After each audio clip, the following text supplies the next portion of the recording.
पहले तो मैं शुक्रिया अदा करना चाहूँगा उन लोगों का जिन्होंने आपकी फिल्में फ्लॉप की, क्योंकि अगर आप फिल्मों में चले जाते तो हमें इतना अच्छा एम्बेसडर नहीं मिलता। मोहम्मद यूनिस के आने के बाद जो कुछ हिंदुओं के साथ बांग्लादेश में हुआ, क्या भारत जैसा इतना ताकतवर देश सिर्फ हाथ पे हाथ रख के देख सकता है? बांग्लादेश इस समय आग से खेल रहा है। एक्सेप्ट हम नहीं कर रहे हैं कि हाँ चाइना ने कुछ टेरिटरी हमारी हड़प ली। चीनी उसको कहता है सुनो ओए चूहे, तुम चूहे मैं शेर, स्वीकार करो, जो मैं करूंगा वो सही है, एक्सेप्ट। अपने हाथ में ये सारे पहनता हूँ जेमस्टोन्स वगैरह, मेरी छाती पर भी ढेर सारी चीजें, वो तो खोल के दिखाऊंगा नहीं। अगर आप दिखाएंगे तो आपकी फीमेल फैंस खुश हो जाएंगे। एक तरफ इंडिया एससीओ का भी पार्ट है, शंघाई कॉर्पोरेशन ऑर्गेनाइजेशन का, जो इसका मेन लीडर चाइना है। हम ब्रिक्स में भी चाइना के साथ हैं, और दूसरी तरफ हम क्वाड में भी हैं, जो चाइनीज डोमिनेंस से निपटने के लिए बनाया गया है। चीनियों का भरोसा नहीं कर सकते, दुनिया के सबसे बेईमान लोग हैं। You can not trust a China man at all at all at all. तो क्या पाकिस्तानी कभी तालिबानियों को समझ नहीं पाए? और दूसरा, भारत ने क्या मैच्योरिटी दिखाई जहां पूरी दुनिया तालिबान से दूरी बनाई थी? हमें पता था कि इनको खुला नहीं छोड़ना चाहिए। जब पाकिस्तानी फौज के लोग गए, कहने लगे ये करो वो करो, उसने कहा why should we Afghans who have never lost a war take orders from a Pakistani who has never won a war? तो चाइना की पॉलिसी है कि मैं तुम्हें उधार दूंगा, फिर तुम उधार दे नहीं पाओगे, फिर मैं तुम्हारी फॉरेन पॉलिसी को डिक्टेट। मैं dictate. Thank you very much. हम चाणक्य की संतान है, हम तो सिखा देंगे इन गोरों को कि डिप्लोमेसी होती क्या चीज है। अभी हम देख रहे हैं जो मोहम्मद यूनिस बांग्लादेश में है, उनके जो सलाहकार हैं महफूज आलम, उन्होंने ग्रेटर बांग्लादेश का एक नक्शा दे दिया जिसमें भारत से वेस्ट बंगाल और आसाम भी थे। इसकी हुकूमत इसके मेरा ख्याल घर में भी नहीं चलती। इसके मेरा ख्याल जो कुक है वो भी इसकी बात इससे पूछ के सब्जी नहीं बनाता। नहीं बनाता हो, अपने मर्जी से बनाता, खाना है तो खा, नहीं तो भाग जाओ। 52 सोमवार 1966 में सर मैं भूखा सोया हूँ सर। भूख क्या होती है मुझसे पूछिए, माफ करिएगा मैं भावुक हो जाता हूँ। कल को भारत भी अगर चीन की तरह ताकतवर होता है या अमेरिका को लगेगा कि मेरी बराबरी पर आ रहा है, तो हमारे साथ भी वैसी डील करेगा जैसे चीन के साथ? नहीं, क्योंकि चीन बराबरी से ज्यादा उस नंबर 1 बनना चाहता है। उन्होंने कहते हैं कि नेहरू साहब को ये ऑफर किया था उस वक्त, हम हिंदुस्तान में शामिल भी होना चाहते हैं, लेकिन नेहरू साहब ने मना कर दिया। क्या ये फैक्चुअली ठीक है बात? और आज मुझे बलोच कहते हैं काश जो मेरे मित्र हैं अगर हम भारत का हिस्सा होते। क्या इस सारे माहौल में दुनिया, खास तौर पर जो जिसे हम कहते हैं ग्लोबल साउथ है, क्या वो भारत की तरफ देख रहा है? 100%। अगर आदमी खाने पीने की आदतें सुधारे तब भी सेहत में फर्क दिखने में 6 महीने लग जाते हैं, तो देश में फर्क दिखने में तो 10-15 साल लगेगा। सर इजाजत दीजिए। किस बात की इजाजत दीजिए? किस बात की? सर कराची नहीं देखा, देख के आते हैं।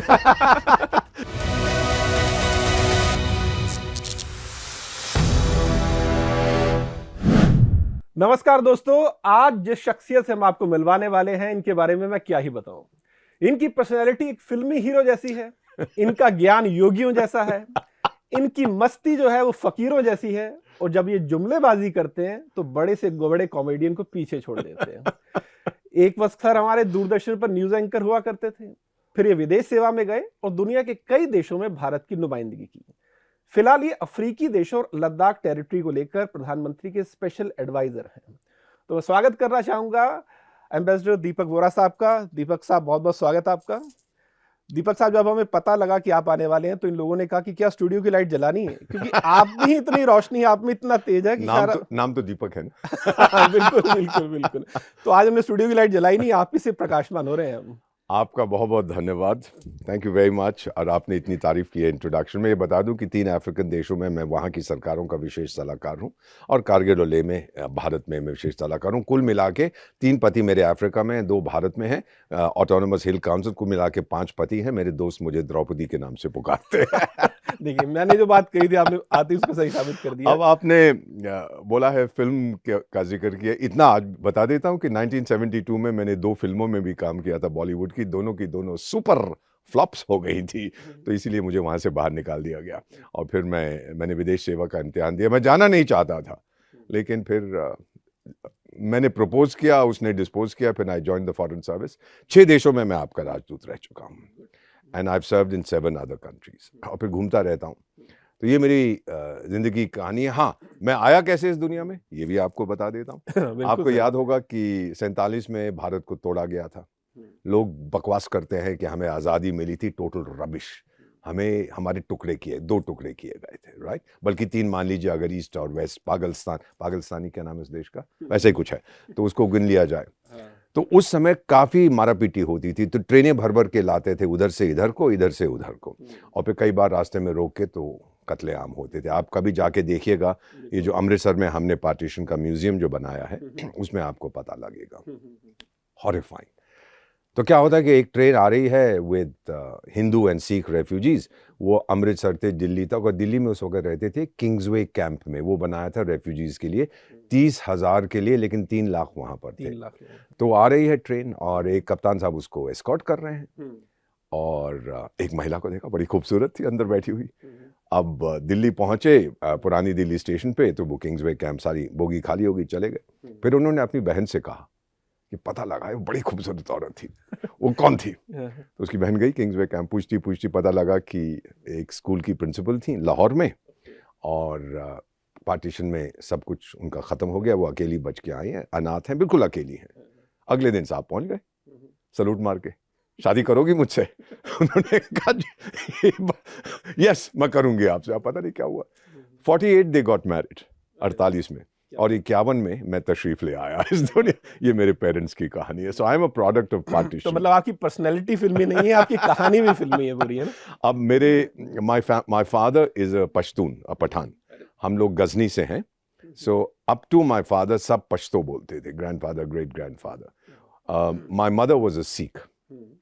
तो अब अच्छा, और एक चीज आपको बताऊं मजेदार, मेरी सिस्टर का husband he is a Christian. हमारे परिवार में एक बहू है, शी इज अ मुस्लिम, और हमारे साहिबजादे आजकल एक यहूदी औरत के साथ इश्क फरमा रहे हैं। अब बताइए सेकुलरिज्म क्या होता है, जरा मुझे पता। ये भारतीयता है, ये हमारे अंदर, मतलब आप पूरा हिंदुस्तान अपने परिवार में समेटे हैं। पूरा हैं हम, इसीलिए तो कहते हैं सनातन, नो, पूरी यूनिवर्सल रिलीजन पूरी दुनिया का।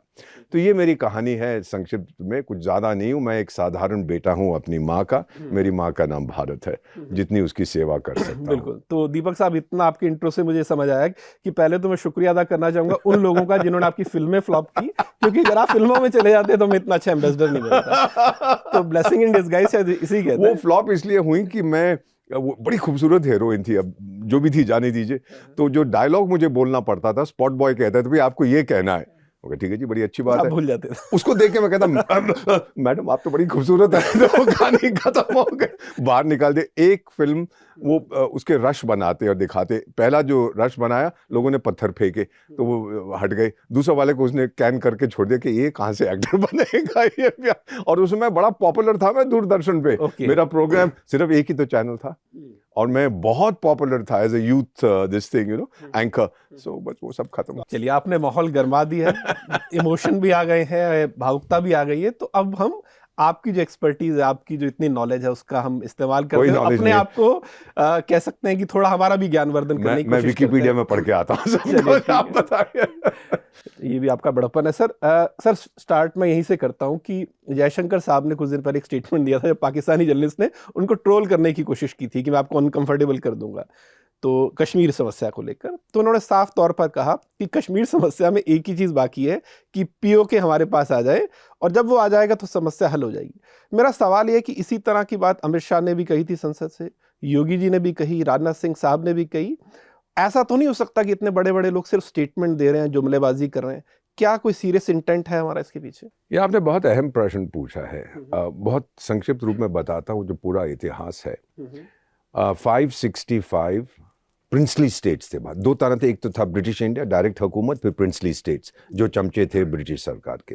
तो जब आज़ादी मिली, जो इंडिपेंडेंस ऑफ इंडिया एक्ट कहते थे अंग्रेज लोग, धोखा तो हम शुरू से ही करते हैं, धोखेबाज है नंबर 1 के, तो उसमें इनको ऑप्शन दिया गया कि आप या तो यूनियन ऑफ इंडिया से जुड़ जाओ या आप दूसरी तरफ चले जाओ। 565 में से 552 ने 15 अगस्त 1947 से पहले ही भारत जोड़ने का फैसला कर लिया था। ये सरदार पटेल का करिश्मा था, राइट। बचे 13, उसमें जो 4-5 बोले हम उस तरफ चले जाएंगे। कुछ जो थे जैसे हैदराबाद और कश्मीर बहुत बड़े स्टेट्स थे, बहुत रेवेन्यू थी, उन्होंने कहा हमें और टाइम चाहिए, तो वो आज़ादी इंडिपेंडेंट स्टेटस के साथ खेलने लगे। लेकिन फिर क्या हुआ, एक वहाँ पर पाकिस्तान में एक बैरिस्टर होता था, उसका नाम था जुम्मा नहीं, जिन्ना, क्षमा कीजिए मैं भूल जा, बूढ़ा हो गया ना, भूल जा, 74 साल की उम्र है। तो उसने जो है अपनी फौज को, अपने कबीलों को बोला कि भाई जाके अब हमला करो, क्योंकि ऐसे तो ये महाराजा मान नहीं रहा। तो उन्होंने हमला कर दिया। फिर महाराजा ने हमें अपील भेजी कि भाई ये तो आ गया, अगर कश्मीर को बचाना है तो अपनी फौज को भेजो। हमने कहा आप तो हमारा हिस्सा है ही नहीं। फिर उसने साइन किया, जो बाकी सब ने साइन किया। उस टाइम में साइक्लोस्टाइलिंग होती थी, मैंने देखे हैं वो कागज, साइक्लोस्टाइल, जितने प्रिंसली स्टेट्स के लोगों ने हस्ताक्षर किए थे, आइडेंटिकल चीज उसने की और कुछ नहीं किया। लेकिन वो जो माउंटेन बॉटम नहीं, क्या नाम था वो जो गवर्नर, हाँ माउंट बैटन। तो इससे पहले हम आगे बढ़े, अभी बता दें कि सर की एक बड़ी अच्छी आदत ये भी है कि उन्होंने हर हस्ती को एक निकनेम दे रखा, तो आप कंफ्यूज मत होइएगा, उसके मजे लीजिएगा। अगर सर कहे मैकडोनल्ड तो उसका मतलब डोनाल्ड ट्रम्प। सर आगे अपनी बात आगे बढ़ाइए। तो ये माउंटेन बॉटम ने सबके स्वीकार, ही हैड टू एक्सेप्ट ना, गवर्नर जनरल थे, जबकि पाकिस्तान में Jinnah had become the governor general. इन्होंने फिर अपने हाथ से उसके ऊपर लिखा, जो इनको नहीं करना चाहिए था, कि ये सब मैं एक्सेप्ट कर रहा हूं आपका एक्शन, लेकिन बाद में कश्मीर की जनता डिसाइड करेगी, रेफरेंडम, प्लेबिसाइड। ये और किसी को नहीं कहा, ठीक है, ये षड्यंत्र था, बिल्कुल बिल्कुल। खैर उस समय हम लोग मान गए, सरदार पटेल इसके बरखिलाफ थे, लेकिन एनीवे इट वाज एक्सेप्टेड। फिर हमारी फौज गई एंड फर्स्ट सीख माय लेट फादर्स यूनिट, वो इट वाज अमेजिंग। जब ये लोग पहले वहां पर पहुंचे, बताया गया था कि देखिएगा कि ये जो कबीले हैं ये कहीं श्रीनगर एयरपोर्ट को तो नहीं कब्जा करी, क्योंकि महाराजा की फोर्सेस तो खत्म हो गई थी। तो देखा कि नहीं थी। फिर जैसे ब्लॉटिंग पेपर होता है, पहला ग्रुप उतरा, फिर वो फैलते गए और ठोका इनको। जब जिन्ना ने देखा इनको तो मार पड़ रही है, तो फिर अपने रेगुलर आर्मी भेज दी उसने। तो हमला उसने किया था, हमने नहीं किया था। बिल्कुल। इससे इससे पहले, और ये बहुत से लोग इस बात को भूल जाते हैं, जिस दिन उसने साइन किया 26 अक्टूबर मेरा ख्याल 1947 को, महाराजा कश्मीर ने, एक भारतीय सिपाही नहीं था वहां। हम लोग बाद में गए हैं जब दुश्मन वहां पे पहुंच गया था, और फिर हम लड़ते गए। फिर हम ही ने यूएन को कहा कि भाई आप कोई समझौता ढूंढो, सीज फायर एक्सेप्ट की। बहुत से बुजुर्ग मेरे जो मित्र थे, सीनियर सिविल सर्वेंट्स, कईयों ने सरदार पटेल के साथ काम किया था। एक ने मुझे बताया था कि जब सीज फायर का ऐलान हुआ ऑल इंडिया रेडियो पर, ये 1149 से सीज फायर होने वाली है, तो सरदार ने अपने सहयोगियों से कहा, and I am only quoting, I wasn't even born then, लेकिन उन्होंने कहा जवाहर बहुत पछताएगा। अब वो कहते हैं ना कि खता लम्हों ने की, सजा सदियों ने पाई। अब तक हम उसकी सजा भुगत रहे थे। फिर फाइनली मुझे मालूम है मेरे करियर में सर कितना समय हम बर्बाद करते थे defending India's position on Kashmir, लेकिन अब बिल्कुल बदल गया है। कश्मीर का स्पेशल स्टेटस ये वो सब हटा दिया, मेन स्ट्रीम उसको कर दिया है। और अब हम कहते हैं अगर कश्मीर की कोई इशू है तो आपने जो इलीगली ऑक्यूपाई कर रखा है और जो चाइना को आपने इलीगली दिया वो मुझे वापस कर दीजिएगा, समस्या का समाधान अपने आप हो जाएगा। लेकिन फ्रोजन माइंडसेट्स, ये लोग, इसको हम कहते हैं एटाविज्म। अंग्रेजों ने राय दी थी पंडित जवाहरलाल नेहरू को, हमारे पहले प्रधानमंत्री थे, आप यूएन में ले जाइए। और यूएन नया था, नई संस्था थी, तो जो पहला ग्रुप बना था कश्मीर कॉन्टैक्ट ग्रुप, उसमें शायद पोलैंड था और ब्राजील था और शायद सूडान था एक। तो वो पूछते थे ये कश्मीर कहाँ पे है जी, को पता ही नहीं था। वो आके फिर अपनी मध्यस्थता करने लगे इसके अंदर। It was total nonsense, arrant nonsense. अब जो है हमने उसको रेगुलराइज कर दिया। और दो doctor S Jaishankar, look he is the best foreign minister, मेरे सहयोगी हैं, मुझसे 4-5 साल जूनियर हैं विदेश सेवा में, but he is the best in human history. अगर मेरा 1 स्केल ऑफ 1 to 10, अगर मेरा इंटेलेक्ट 1 है, उनका 15 है। He is brilliant, he is absolutely outstanding. तो उन्होंने जो कहा है बिल्कुल सही है, हमें दे दीजिएगा, समस्या का समाधान हो गया। तो this is the reality of Kashmir, it's not an issue. Sir ये दे दीजिएगा बात है या हम लेंगे उनसे? यू नो, अब मैं आपसे ये सवाल पूछता हूँ, पाकिस्तान ऑक्यूपाइड कश्मीर की आबादी फ्लेक्सिबल है, लेकिन 1.5 से 2 करोड़ की बात होती है। Somebody asked me this question, और मेरे पास उसका जवाब नहीं है, आप जवाब दे सकते हैं। उसने कहा ओके ले लेते हैं, लेना कोई बड़ी बात नहीं है, मेरी फौज आके ठोक पीट के ले लेगी उनको। उसके बाद आपको 2 करोड़ या 1.5 करोड़ हार्डकोर, और ये मैं बड़े ध्यान से कह रहा हूं संयम के साथ, हार्डकोर मुल्ले चाहिए आपको, क्या करेंगे? This is the basic issue. You know, it's the same thing with the Palestinians. मैं आपको बताता हूं सर, देखिए जितने आपके मुस्लिम, सर बीच में रोक रहा हूं, पीओके में सर हमने कई इस तरह की रैली देखी जहां लोकल लोग कह रहे हैं कि हम इंडिया के साथ, भारत के साथ जुड़ना चाहते हैं, but a lot of those people ना वो बहुत रेडिकलाइज हो चुके हैं। Okay, so now do you want them? इसी सर नोट पे एक सवाल ये भी निकलता है, लोग कहते हैं, कांग्रेस के लोग स्पेशली कहते हैं, सुब्रमण्यम स्वामी ने भी कहा कि अब जब पीओके की बात होती है तो आप बड़े तेवर तीखे करते हैं, आप कहते हैं पाकिस्तान में घुस के मारेंगे, लेकिन चाइना ने आपके लद्दाख में एलएसी में 4000 स्क्वायर वर्ग किलोमीटर के आसपास की ज़मीन हथिया रखी है। उस पर जयशंकर साहब का जो एक स्टेटमेंट आया, जो सफाई आई, वो थोड़ा मैं समझ नहीं पाया। उन्होंने कहा कि दरअसल टेक्निकल मामला है कि जो आर्मी होती है वो बेस कैंप में रहती है और वो थोड़ी आगे फॉरवर्ड मूवमेंट करती है देखने के लिए। पेट्रोलिंग चाइना के ने लिए। ये किया कि वो जो फॉरवर्ड मूवमेंट की उसके बाद वो अपने बेस कैंप में नहीं गए। आपको नहीं लगता कि ये थोड़ा शब्दों को घुमाने की बात है, लेकिन ये एक्सेप्ट हम नहीं कर रहे हैं कि हाँ चाइना ने कुछ टेरिटरी हमारी हड़प ली है? ये 1962 से my late father was involved in that conflict, तो तब से उन्होंने हमारा कुछ एरिया जो है ले रखा है। उस समय चेयरमैन माओ लेकिन ये थे ना, गलवान के आसपास की बात हाँ हम मैं कर रहे वही बता रहा हूँ ना, चेयरमैन माओ होता था उनका, माओ टाओ कोई ऐसा ही था उसका, हाँ माओ डिंग डोंग, अब नाम भूल गया। तो उसने कहा था कि भाई अब हमने जंग रोक दिया है क्योंकि जो जमीन हमारी थी हमने वापस ले ली है। चलो टाइगर तेरी बात मान ली, फिर गालवान में क्या कर रहा है? तेरे ही जो स्टेटमेंट थी उस समय जो तूने कहा था, अब उससे मुकर रहे हो। चीनियों का भरोसा नहीं कर सकते, दुनिया के सबसे बेईमान लोग हैं ये, खासतौर कम्युनिस्ट चाइना सा। You can not trust a China man at all at all at all. वो कहता कुछ है करता उल्टा है। हम जो कहते हैं वो करते हैं, जो करते हैं वो कहते हैं। तो जो डॉक्टर एस जयशंकर ने कहा है कि देयर इज अ डिस्प्यूट, ये अभी बॉर्डर्स क्लियरली डिफाइंड नहीं है। चाइना कभी एग्री नहीं करेगा कि क्लियरली डिफाइंड हो, ताकि वो हम पे ऊपर प्रेशर डाल सके। लेकिन गालवान के बाद सर, जिन 3 अफ्रीकन देशों में मैं स्पेशल एडवाइजर हूँ, साउथ सुडान, गिनी बिसाओ और किंगडम ऑफ लेसोथो, तीनों के मंत्रियों ने मुझे फोन करके कहा, मिस्टर एम्बेसडर, आप लोगों ने जो किया आपने साबित कर दिया कि चीन का हवा इट्स गुब्बारा है, गर्म हवा से भरा हुआ है, पिन लगाओ तो फट जाएगा। They said thank you India for standing up to China। लेकिन एम्बेसडर वोरा, एक सवाल यहाँ पर मैं चाहता हूँ आप डिटेल में उसका जवाब दें। मैं थोड़ा सवाल मेरा लंबा होगा। चाइना मैं को जवाब लेकर छोटा रखूंगा। हाँ, लेकिन चाइना को लेकर एक दो जो इंडिया की फॉरेन पॉलिसी में एक दो बातें लोगों को समझ नहीं आती, वो ये कि एक तरफ इंडिया एससीओ का भी पार्ट है, शंघाई कॉर्पोरेशन ऑर्गेनाइजेशन का, जो इसका मेन लीडर चाइना है। हम ब्रिक्स में भी चाइना के साथ हैं, और ये दोनों ऑर्गेनाइजेशन कहीं ना कहीं यूएस और वेस्ट को उनकी जो इकोनॉमिक डोमिनेंस है उनकी चुनौती के लिए। और दूसरी तरफ हम क्वाड में भी हैं, जो चाइनीज डोमिनेंस से निपटने के लिए बनाया गया है। तो लोगों को लगता है कि ऐसे कैसी फॉरेन पॉलिसी हो सकती है? या तो आप चाइना के साथ हो सकते हैं, यूएस और वेस्ट को कंट्रोल कर सकते हैं, या फिर आप चाइना के अगेंस्ट हो सकते हैं। आप 3 ऑर्गेनाइजेशन जिनका कैरेक्टर बिल्कुल अलग है, जिनका पर्पस बिल्कुल अलग है, उनके पार्ट कैसे हो सकते हैं? इसको हमारे दर्शकों को थोड़ा मैं बिल्कुल समझाता हूँ।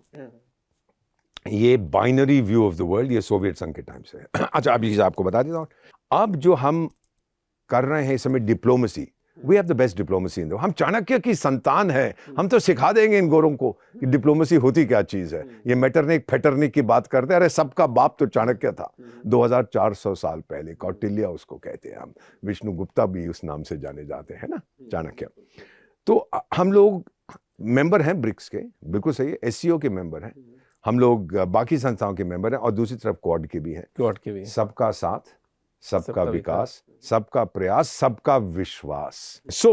सब में हम मेंबर्स हैं, पर इसका ये थोड़ा मतलब है कि दूसरे के साथ वैर करेंगे। We are the bridge, we are the swing state. सब मेरी दोस्ती चाहते हैं। तो ये गए, पीएम साहब ने बात की, एकमात्र लीडर नहीं हुआ तो नहीं हुआ, क्योंकि ज़ेलेंस्की नहीं चाहता था, पुतिन वाज कीन। वहां पे भी उसको बोला कि ये जंग का जमाना नहीं है, अब ये शांति का जमाना है। उन्होंने पुतिन से, हाँ बड़ी अच्छी बात है, नहीं हुआ। We made our best effort, हमने कोशिश की, नहीं हुआ। लेकिन एम्बेसडर वोरा, आप ही के जवाब से एक सवाल ये निकलता, आपने कहा कि भारत जो है वो चाणक्य की नीति पे चलता है। लेकिन हाल फिलहाल हमने एक चीज देखी है कि अगर कोई भी स्टेट हेड है, अगर उसकी अपनी एक पॉलिटिक्स है, जैसे मोइजू की थी, उन्होंने इंडिया आउट का नारा दिया, लेकिन वो तो जब खुद प्रेसिडेंट बने तो समझ में आया कि मैंने क्या बोल दिया था इंडिया के अगेंस्ट।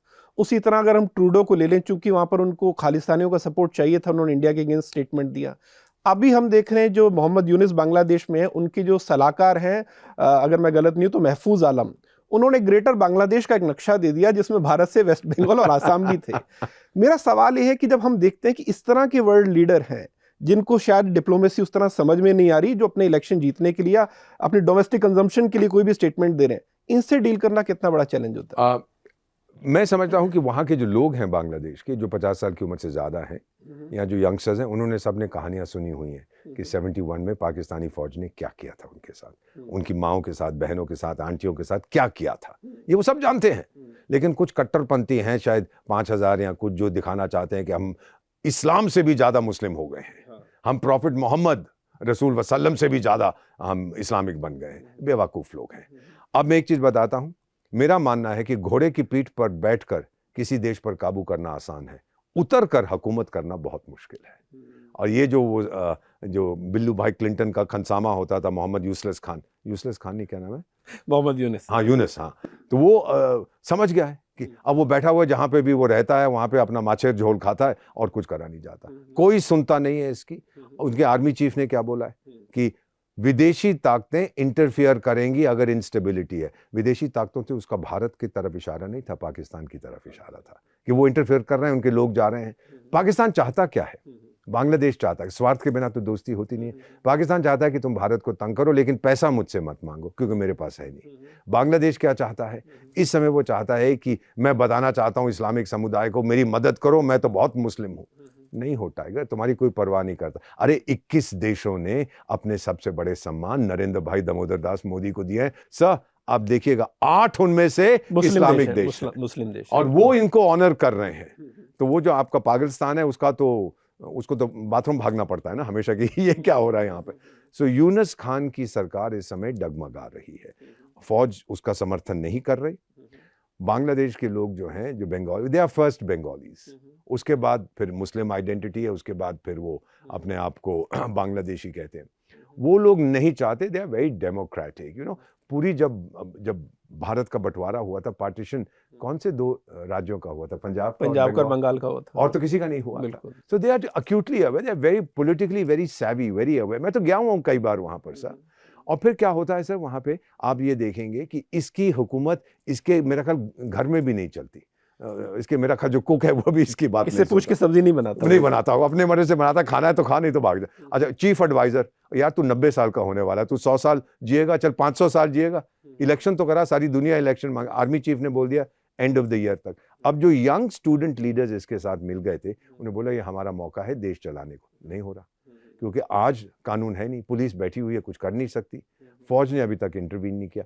फिर वो जो दूसरी पार्टी थी, नेशनलिस्ट पार्टी, खालिदा जिया की, उनके साहिबजादे लंदन में बैठे हैं, वो बोले ये तो मेरी जागीर है, मुझे प्रधानमंत्री बनना, जल्दी से इलेक्शन कराओ।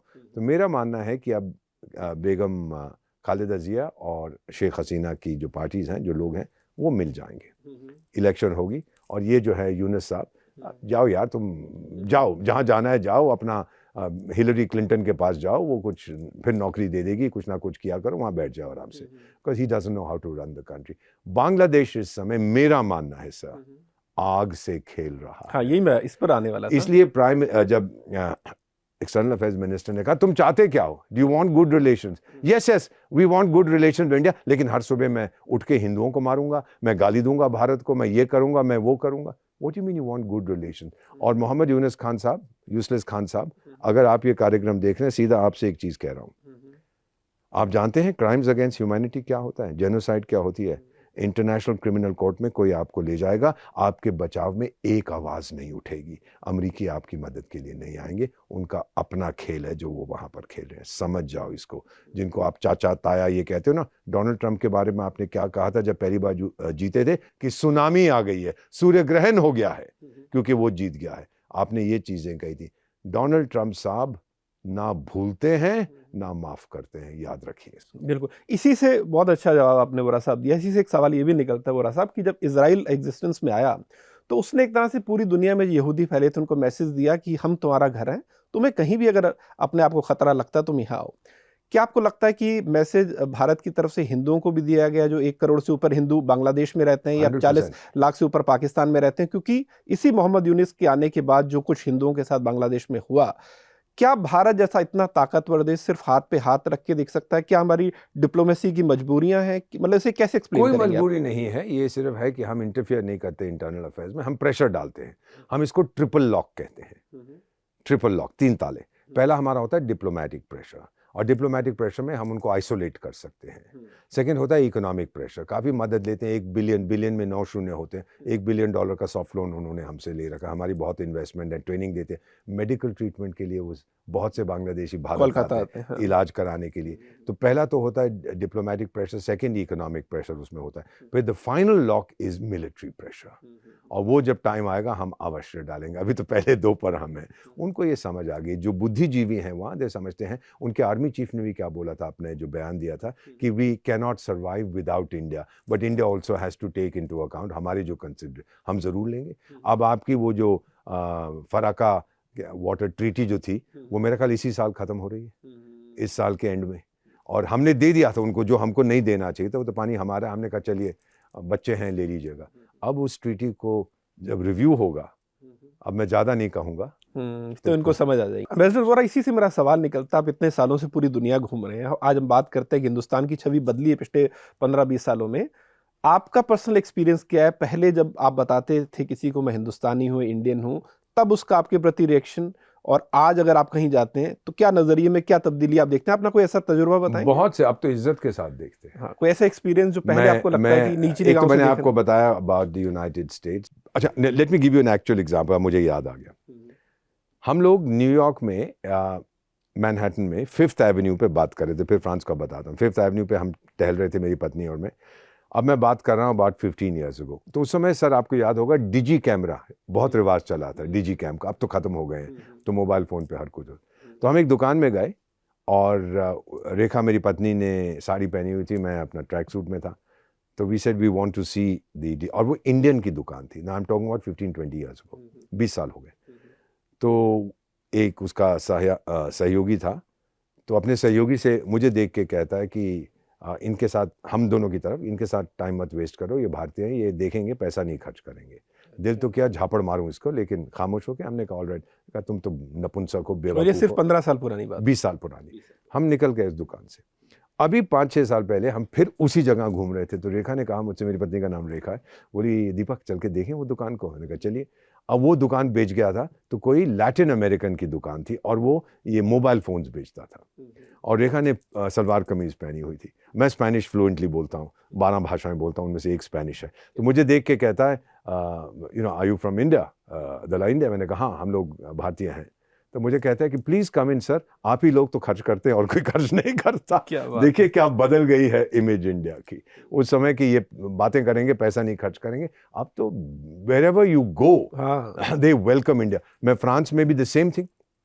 अब हमको थर्ड वर्ल्ड कंट्री नहीं कहते हैं, तो हमको कहते हैं। यूएस में तो जितने भी एथनिक ग्रुप हैं सबसे ज्यादा इनकम हमारी है ना। और फ्रांस में भी हाँ कुछ हैं हमारे लोग जो अभी भी गैर कानूनी तरीके से जाना चाहते हैं, मेहनत करते हैं, but by and large France के साथ, जापान के साथ, जर्मनी के साथ स्ट्रक्चर्ड इमिग्रेशन की बात हो रही है कि वो चाहते हैं हमारे लोगों को। शॉर्टेज है ना, वो बुढ़े हो रहे हैं, इटली में बात हो रही है, they are not producing babies. अच्छा एक मजाक ये भी बताता हूँ जापान के बारे में। But when I was in France also, पहले तो हमको, मैं पहली बार गया हूँ, मैं देख रहा हूँ बड़ी बड़ी बिल्डिंगें, ये है वो है, सोचते यार हमारे देश में ये सब कब होगा। और अब मैं वहां जाता हूँ तो छाती फुला के हम चलते हैं कि वी आर इंडियंस। लेकिन वोरा साहब, इसी से एक सवाल ये भी निकलता है कि एक तरफ हम हिंदुस्तान की ग्रोथ स्टोरी की बात करते हैं कि पूरी दुनिया हमारे यहाँ से लोग लेना चाहती है, हमारे इंजीनियर लेना चाहती है, हमारी स्किल्ड जो भी लेबर है वो लेना चाहती है। दूसरी तरफ हम देख रहे हैं कि 4000 करोड़पतियों ने हिंदुस्तान पिछले कुछ सालों में छोड़ा है ना। और इतने साल जो भी जिस भी आदमी को लगता है कि मेरे पास एक हुनर है और मुझे अमेरिका में एक नौकरी मिल सकती है, तो पहली फुर्सत में चला जाता है। ये देख के कहीं दुख भी होता है, ऐसा लगता है कि इस देश में शायद वो क्वालिटी ऑफ लाइफ लोगों को नहीं मिल रही है। हम सब कुछ दे रहे हैं एक आदमी को, आईआईटी जैसे इंस्टीट्यूट भी दे रहे हैं, संभावनाएं भी दे रहे हैं, उसको मौका भी दे रहे हैं, लेकिन जब वो तैयार होता है तो उसको लगता है सब ठीक है, लेकिन हवा ठीक नहीं है, ट्रैफिक ठीक नहीं है, क्वालिटी ऑफ लाइफ नहीं है, मैं चला जाता हूँ। ये आपको नहीं लग रहा है कि ऐसी चीज़ है जिस पर गौर करना चाहिए था? आपने बहुत सही बात कही है। मैं इतना कहूँगा कंफर्ट ऑफ लाइफ बहुत है जिनके पास साधन है, शायद क्वालिटी ऑफ लाइफ इतनी आसान नहीं है यहाँ पर। बट द फैक्ट इज, इसको बनाएगा कौन? मैं एक सवाल पूछता हूँ, करोड़ों लोग आपका प्रोग्राम देखते हैं, ये जो विकसित देश हैं इनका विकास किसने किया था? चंद्रमा से तो कोई नहीं आया था, समुद्र से निकल के कोई नहीं आया था, सूरज से कोई नहीं आया था, इनके अपने लोग थे। हमें क्या कमजोरी है? अगर हम नहीं बनाएंगे इस देश को तो और कौन बनाएगा? हमारे दोनों बच्चे अमेरिका में रहते हैं, उनका चुनाव, देयर चॉइस, हम वहाँ रहेंगे। मेरी पत्नी और मैं जाना चाहें तो हम कल चले जाएं, लेकिन ये आपका चुनाव है। माँ को छोड़ के कहाँ जाएंगे? माँ को धोखा नहीं देते हैं। आपको एक चीज बताऊं कि माँ की तो बहुत संतान होती है, संतान की तो एक ही माँ होती है। बहुत बढ़िया।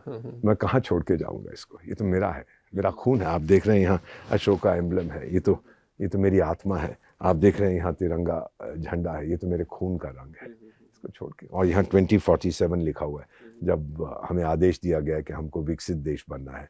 हाँ, ये हमारा वादा है, जिन्होंने ये आदेश दिया था कि सर 2047 तक मैं जिंदा नहीं रहूंगा, बहुत पहले आपको डेवलप्ड भारत हम दे देंगे। और जो मैं झलक देखता हूँ ना, हाईवेज, सर 37 किलोमीटर हाईवे हर रोज कौन बनाता है? सर मैं बनाता हूँ। सर मुझे ये बताइए 2 कॉलेज प्रतिदिन कौन खोलता है? मैं खोलता हूँ। 3 यूनिवर्सिटीज महीने में कौन खोलता है सर? मैं खोलता हूँ। 8 हवाई अड्डे नए 1 साल में कौन बनाता है? मैं बनाता हूँ। 2 मेट्रो सिस्टम साल में कौन नए खोलता है? मैं खोलता हूँ सर। तो इसीलिए ये जो डेवलपमेंट की झलक है ना सर, ये कई बार मुझे नजर आती है। लेकिन फिर मैं एक गाना गाता हूँ भारत को कि भाई आजा आजा ये झलक दिखला जा। तो मैं देखना चाहता हूँ कि कैसा होगा। मैं लौट के आऊँगा 100%। अगर उसने मुझसे पूछा तू क्या करना चाहता है, मैं बोलूँगा कि भाई भारत में मेरा जन्म हो, भारत का फिर से मैं राजदूत बनूं, और इस बार मेरे को एक ऐसा देश देना कि मेरे दिल खुश हो जाए देखकर। तो लौट के आऊँगा। अब लौट के आऊँगा तो I want a developed country. वो बहुत हमको सताया। आपको तो आपकी तो उम्र बहुत कम है। 1965 में हमने जंग लड़ा था पाकिस्तान के साथ। 66 में बारिश नहीं हुई थी। मेरी भारत माँ फटी हुई थी, उत्तर से लेके पश्चिम तक, नॉर्थ साउथ ईस्ट वेस्ट, उत्तर से साउथ तक and then again from east to west, पश्चिम से पूरब तक, दक्षिण तक। पानी नहीं था, धरती फटी हुई थी। मिसेस गांधी गई थी, सुनिए इसको, अमेरिका गई थी अनाज मांगने, और अमेरिकन अखबार न्यूयॉर्क टाइम्स लिखता है भारत की नेता भीख मांगने आई हैं। ऐसी चीजें कहते हैं किसी के बारे में, बेवकूफ लोग हैं। वापस आके वो अपने लोगों से कहीं, उनमें से एक मेरे गुरु थे विदेश सेवा में, कि अब भारत कभी भी भीख नहीं मांगेगा सर। आज हम दुनिया का 2nd largest producer of food है। चीन झूठ बोलता है, he is not number 1, United states is number 1। हम 2nd largest producer of food है पूरी दुनिया में। हमसे ये भी कहा गया था कि सोमवार को मत खाइए। आप अपने फादर से पूछिएगा सर, 52 सोमवार 1966 में सर मैं भूखा सोया हूं सर। भूख क्या होती है मुझसे पूछिए, बहुत तकलीफ होती। 15 साल की मेरी उम्र थी। I have slept hungry. माँ तो माँ होती है, कहती है बेटा खाना खा ले। माय फादर वुड से इतना प्यार करता है देश से, नहीं खाएगा। बहुत सारा 52 दिन सर मैं उस साल में भूखा सोया हूँ सर। तो मुझसे पूछिए कि जब मैं किसी को देखता हूँ ना कि भूखा है, अपना भोजन छोड़ के। साउथ सुडान में मैं था जब, आपका राजदूत किसी जगह पे हम गए हुए थे, और मेरे साथ सिक्योरिटी वाले थे। सुबह मेरा नाश्ता लेके वो लोग आए जहाँ मैं ठहरा, तो मैंने देखा दोनों सिक्योरिटी वाले ऐसे झांक के मुझे देख रहे थे। मैंने कहा क्या बात है? बोले सर हमने कल रात से कुछ नहीं खाया। मैंने कहा अंदर आओ, उठा के ले जाओ। मैं नहीं खाऊंगा, आप ले जाओ।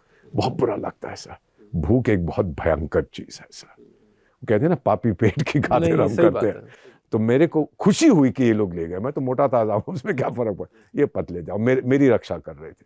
तो ये चीजें सर, माफ करिएगा मैं भावुक हो, नहीं मैं वही देख रहा हूँ, और आपके इमोशंस की मैं कदर भी करता हूँ। वो समय याद करके मुझे लग रहा है कि सर आप जब तक अपने आप को नॉर्मल करते हैं, मुझे लग रहा है कि जो आपके इमोशन है, शायद बहुत सारे लोग जो इसलिए नहीं समझ पाएंगे क्योंकि आपने 60 या 70 के दौर में वो हिंदुस्तान भी देखा है जिसकी शायद दुनिया में इज्जत नहीं थी। वो हिंदुस्तान भी देखा है जो शायद अपने पाँव पर खड़ा नहीं हो रहा था, खाने के लिए संघर्ष कर रहा था। और आज वो हिंदुस्तान भी है जो 110 देशों को वैक्सीन देता है, जब वो खुद स्ट्रगल कर रहा था। अमेरिका जैसे देश को दवाई देता है, तो खुद खाने के लिए नहीं था, और आज हम अमेरिका को दवाई दे रहे हैं। अगर किसी आदमी ने ये 40-50 साल का सफर देखा है, तो वो जो इमोशन, वो जो जज्बात महसूस कर सकता है, मुझे लग रहा है शायद वो बच्चा नहीं महसूस कर सकता जो 2012 या 13 में पैदा हुआ। आजकल तो हमारे जो है उनको पता नहीं ना क्या होता है कि सैक्रिफाइस क्या होती है। मालूम है जो फौज में जाते हैं। आज भी मैं जब जाता हूँ कारगिल में, कभी कभी मेरा एरिया है, तो हमारे यंग ऑफिसर्स, जवान JCOs NCOs, साहब इजाजत दीजिए। मैं किस बात की? मजाक में, it's not serious, this is a joke. Sir इजाजत दीजिए। किस बात की? इजाजत दीजिए। किस बात की?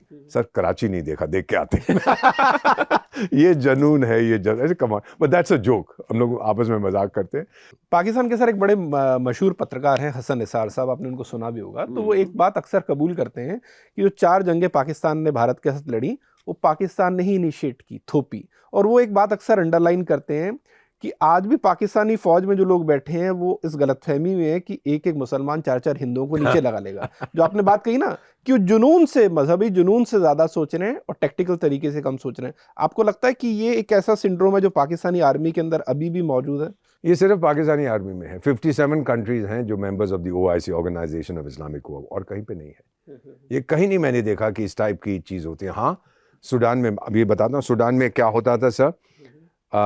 गृह युद्ध वहां, सूडान इंडिपेंडेंट हुआ था 1156। 1156 हाँ, 1 जनवरी 56 को सूडान आजाद हुआ। ठीक है, ब्रिटिश लोग वहां से भाग गए थे, बेईमान थे वहां पे, भारत से भागे, वहां से भी भागे।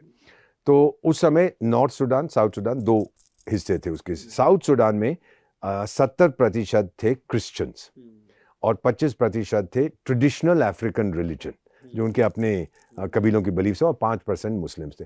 नॉर्थ में 100% मुस्लिम्स थे।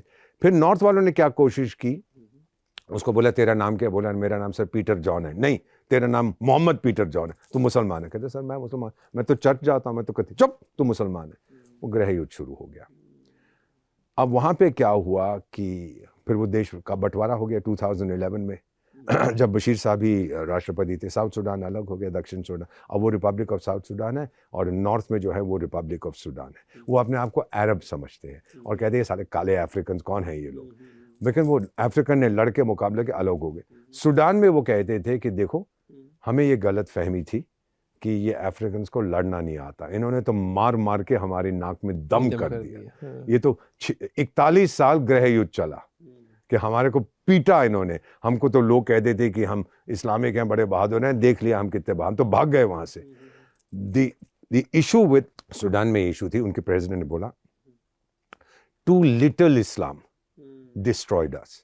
पाकिस्तान की इशू है too much of Islam is going to destroy Pakistan. Balochistan में क्या हुआ आपको तो पता है, ट्रेन को हाईजैक कर लिया।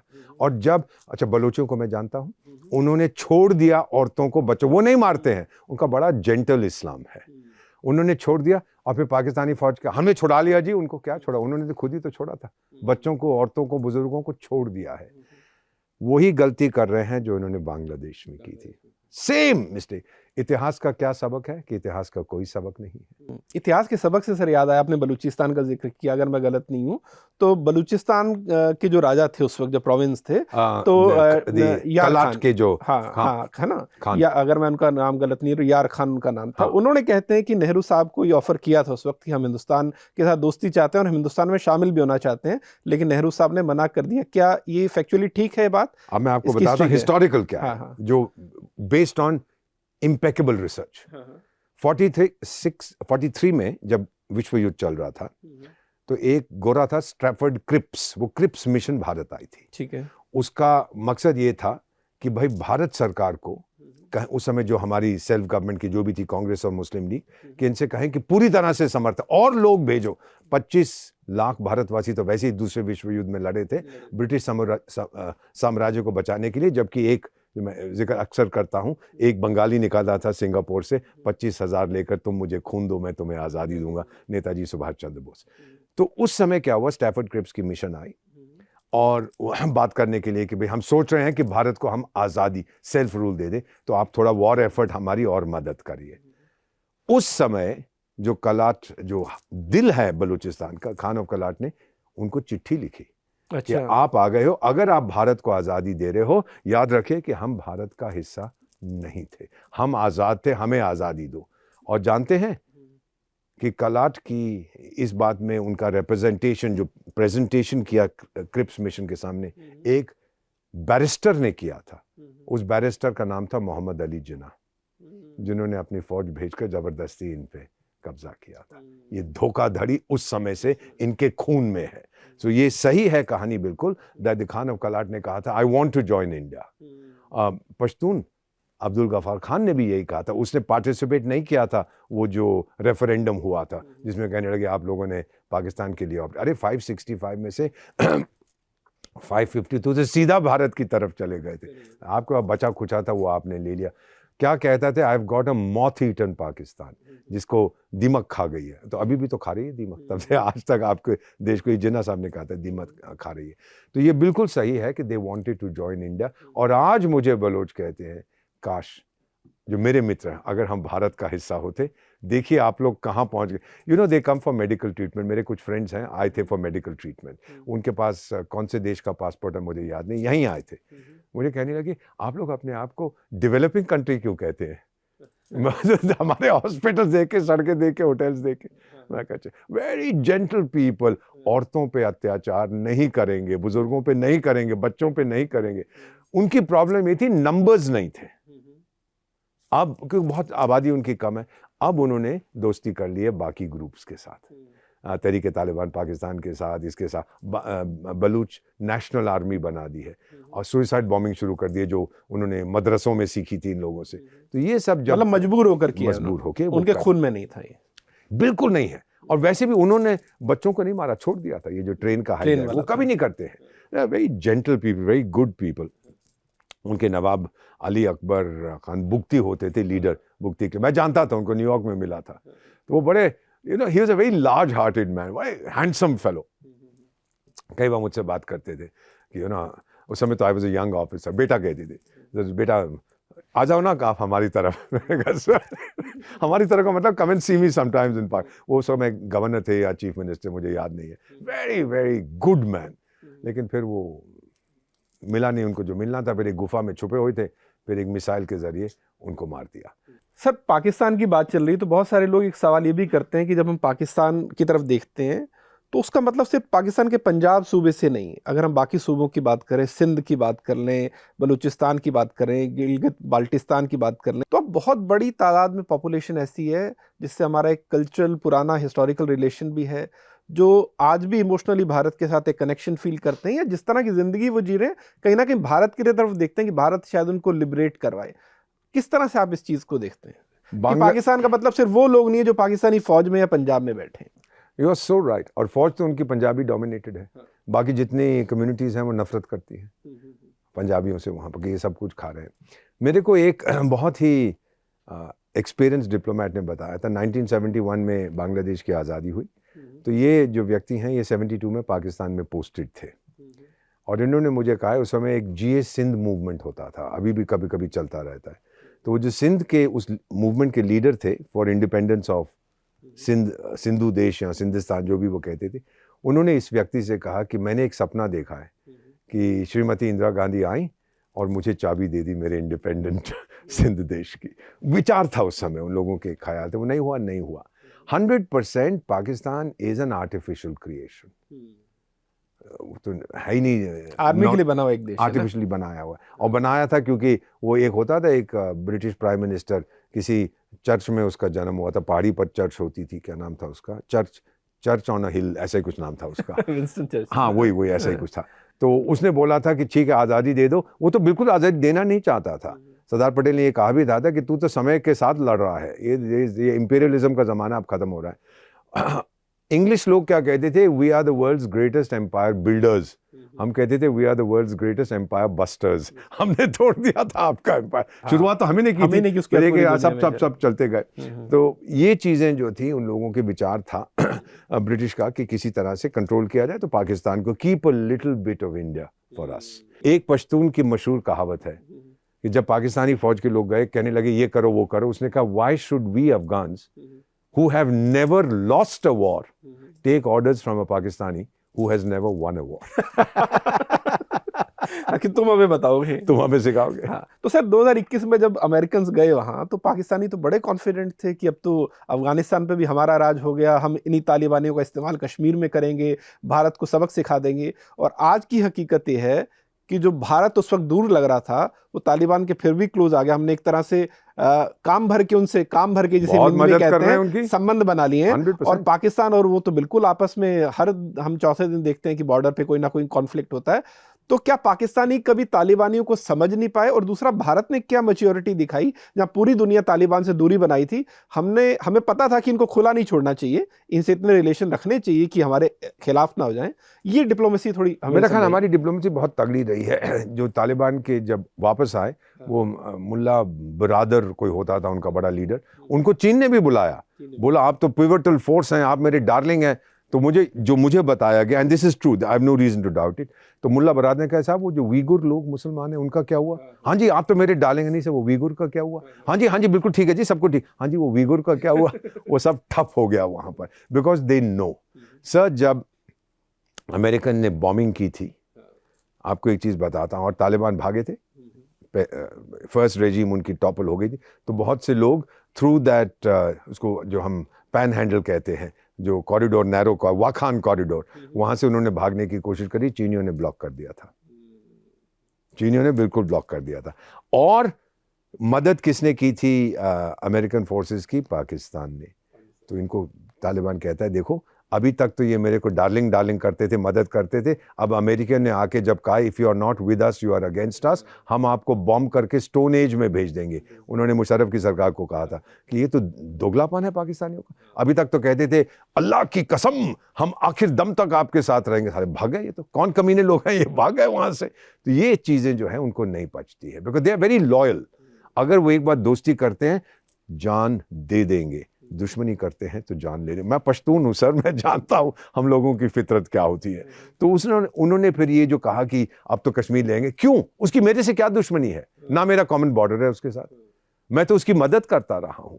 हमने कितने प्रोजेक्ट्स वहां पे किया, और फिर हमारा इस समय एम्बेसडर नहीं है लेकिन हमारा मिशन वहां पे काम कर रहा है। उनको खाद्य पदार्थों, व्हीट की जरूरत थी, हमने भेजी। उनको मेडिसिन की जरूरत थी, हमने भेजी। वैक्सीन की जरूरत थी, हमने भेजी।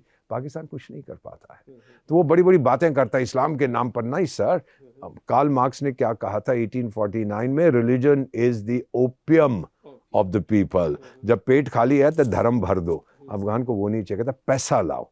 अब तो उसकी इकोनॉमी ज्यादा स्ट्रांग है पाकिस्तान से, क्योंकि वो ड्रग स्मगलिंग और पता नहीं क्या क्या करते रहते हैं, वो अपना पैसा वहां बना रहे हैं। सो अगर मैंने कई बार अपने अफगान फ्रेंड से पूछा है कि किस टाइप का रिलेशनशिप आप चाहते हो पाकिस्तान के साथ, कहते बिल्कुल वही, हम शहंशाह, वो हमारा सेवक।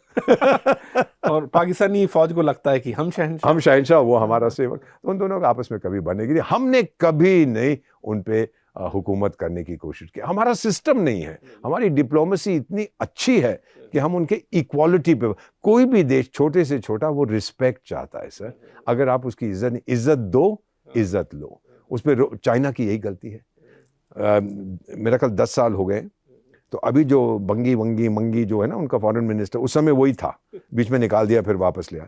लाओस में एक आसियान प्लस मीटिंग हो, आसियान जो ग्रुप है प्लस, और कुछ और लोग थे, अमेरिकी भी थे, हम लोग भी वहां थे। तो एक आसियान के मेंबर ने, शायद फिलीपींस था, उसने उठ के कहा कि साहब ये साउथ चाइना सी में आप लोग बड़ी बदमाशी कर रहे हैं। चीन के विदेश मंत्री से कहा, ये भी विदेश मंत्री था, मुझे याद नहीं है कौन से देश का था। उसने कहा बहुत बदमाशी कर रहे हो, क्या हो रहा है?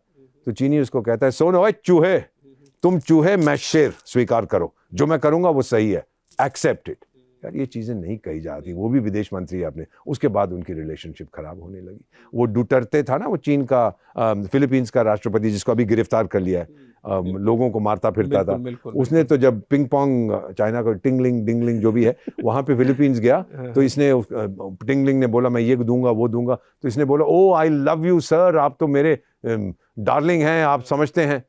1 साल के बाद कमीना कहीं का, ये बदमाश कहीं का, ये गुंडा कहीं का, ये चीजें क्या है? तो चाइना की पॉलिसी है कि मैं तुम्हें उधार दूंगा, फिर तुम उधार दे नहीं पाओगे, फिर मैं तुम्हारी फॉरेन पॉलिसी को डिक्टेट करूंगा। Thank you very much. तुम्हारी जमीन लेके मैं क्या करूंगा? हाँ। अभी आपने साउथ सुडान की मिसाल के तौर पर आपने $1 बिलियन दे रखा। वो जब मैं जाता हूं वहां के लोग कहते हैं हम वापस नहीं करेंगे। क्या कर लेगा तू? फौज भेजेगा अपनी? भेज दे, ठोकेंगे, जैसे हमने सुडान को ठोका था तेरे को भी ठोकेंगे। तो सर आपकी इसी बात से सवाल निकल कर आया कि एक तरफ अमेरिका है, ट्रंप है वहां, जैसे हर चीज में ये दिखता है कि तुम मुझे क्या दोगे जो मैं तुम्हें कुछ दूं।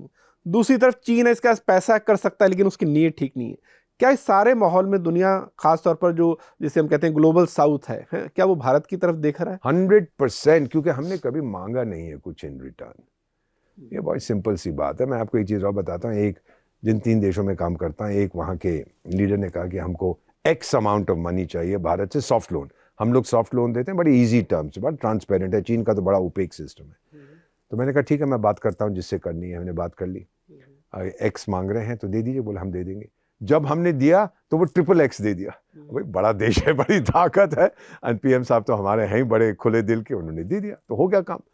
माय पॉइंट है सर, जो मैं देख रहा हूँ अपनी जिंदगी में, कि ग्लोबल साउथ, अभी वॉइस ऑफ ग्लोबल साउथ की भी जो वर्चुअल मीटिंग हुई थी, ये लोग भारत की तरफ देखते हैं। और मैं उनको यही कहता हूँ, पहले तो कहते थे कि देखा यूरोप को देखिए कितना डेवलप्ड है, हम उनकी तरह होना चाहते हैं। मैंने कहा वो आप भूल जाइए, वो डिक्लाइन कर रहे हैं ना, कि इकोनॉमीज खत्म हो रही है, पॉपुलेशन खत्म हो रही है। फिर मैं उनको एक कहता हूँ कि आप जाके ये गाना सुनिएगा, तेरा ध्यान किधर है, तेरा हीरो इधर है, हीरो भारत है तुम्हारा हीरो। तुम्हारा जो रोल मॉडल है वो कितनी डाइवर्सिटी है सर। अरब लीग में 22 देश हैं, लीग ऑफ अरब स्टेट्स, एक भाषा बोलते हैं अरबी, 22 कंट्रीज। हम एक देश हैं और 22 ऑफिशियल भाषाएं। जब मैं अपने अरब फ्रेंड्स को कहता हूँ we have 22 official, currency note पे आप देखेंगे 22 ऑफिशियल लैंग्वेजेस, 1 कंट्री। कहते हैं हमने कभी ये सोचा नहीं था। How do you manage? कि ये तो भारत का चमत्कार है, you know, we are a miracle country, और अगर आप इसको स्वीकार करें। So as far as Afghanistan is concern sir, उसकी कोई दुश्मनी हमारे साथ नहीं है, किसी की नहीं है हमारे साथ। हाँ, हमने कभी नहीं कहा कि पाकिस्तान हमारा हमेशा के लिए दुश्मन है, उन्होंने कहा इटर्नल एनिमी। भाई ये क्यों कहते हो? और चाइना को अब समझ आ यहाँ तो रहा है। मोदी साहब जब पीएम बने थे तो उन्होंने बुलाया भी था, फिर वो वहां मिलने भी गए थे। पठानकोट में जब विस्फोट हुआ था तो उन्होंने कुछ जांच करने का दिया था, लेकिन जब पुलवामा हुआ तब मुझे लग रहा भारत को लगा था कि नहीं, अब इनसे इन पे दूसरे भरोसा नहीं तरीके किया से जा डील सकता। करना चाहिए। They lost India, they lost friendship completely Pulwama के बाद, हाँ। And China lost India with Galwan. Galwan क्यों किया तुमने? तू भी पीछे हट गया। हाँ, 8 दिन जब क्या गालवान अंडर एस्टिमेट किया था उन्होंने? उनको ये नहीं पता था कि भारत सर, वो जवाब देगा। कोविड का टाइम था, और पिंग पोंग के लोगों ने उसको कहा कि देखिए इंडियन आर्मी जो है वो बाहर नहीं निकलेगी, कोविड का टाइम है। मैं और बताता हूँ रियलिटी, आपके लोगों को जो लोग देखते हैं पता होना चाहिए। तो उन्होंने कहा इंडियन आर्मी कुछ नहीं करेगी। 8 दिन के बाद, झड़प के बाद, हमने कहा देखो भाई तुम वापस चले जाओ, जो पेट्रोलिंग तुम करते थे, जो हम करते थे, हम वहीं करेंगे। 4 साल के बाद वहीं वापस चले गए। पहले टिंग टोंग, हमारे तो 20 जवान शहीद हुए थे, कर्नल साहब भी, हमने स्टेट ऑनर्स दिए उनको। उन्होंने माना ही नहीं। पहले बोले 4, फिर 1 महीने का, अच्छा नहीं सॉरी गलती हो गई, 8 नहीं 12 थे, हल्के हल्के 4 के बढ़ाते जाते। अरे 100 से ज्यादा शब्द तो हमने लौटाए हैं उनको। झूठ बोलते हैं, क्योंकि यू नो मैंड्रिन भाषा जो वहां की है, there is a word for reality, there is no word for truth. बहुत बढ़िया। हमारा तो है सत्यमेव जयते, सच्चाई की जीत होती है सर।